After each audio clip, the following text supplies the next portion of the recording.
In number 72, we're given the solutions of this equation. The solutions are -6, -1, and +8. We're asked to write the polynomial in factored form. Creating factors out of those solutions, we get y equals x plus 6, x plus 1, and x minus 8. Then we're asked to solve the inequality algebraically. Notice that the inequality says less than or equal to 0.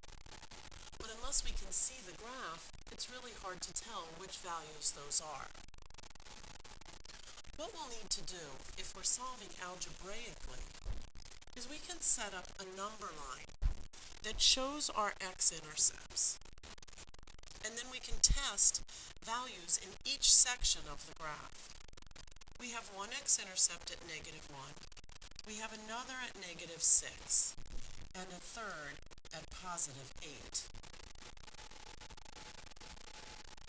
In order to know what our solution is, we'll need to test values in each of these sections. To the left of -6, you can choose any value. I'm going to choose x equals -10. In between -6 and -1, I'm going to choose x equals -2. Between -1 and 8, I'm going to choose x equals 0. And between 8 and infinity, I'm going to choose x equals 10. I just chose numbers that I felt would be easy to work with. What I'm going to do in each case is substitute those numbers into my equation, the equation that's in factored form. And I'm going to find out if my y values are greater than 0 or less than or equal to 0 and satisfy the inequality. In each case, we ought to be able to tell just by the sign. We won't even really need the actual y value. Substituting -10 in for x in the first equation, we get y equals negative,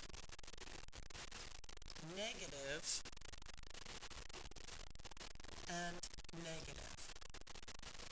Obviously, this answer is negative, and it does satisfy our inequality of less than or equal to 0. We can actually shade this section then, knowing that it satisfies the inequality. Now let's try x equals -2. Plugging -2 into our equation, we get that y would be positive, negative, negative. Therefore, the final answer is positive, and x equals -2 does not satisfy our inequality. Let's try again for x equals 0. Y then is positive, and negative. The final answer here is negative. It does satisfy the inequality, and we can shade the section that 0 is in.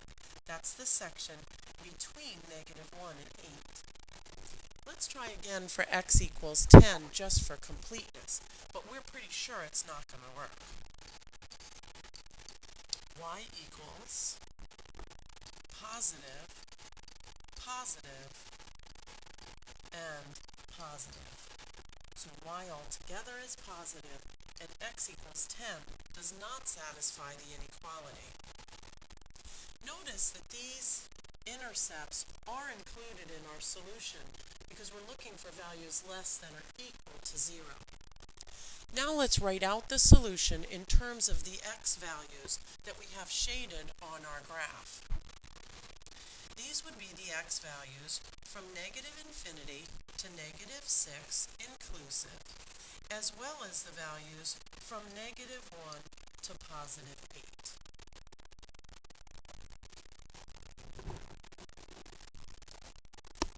This is our solution.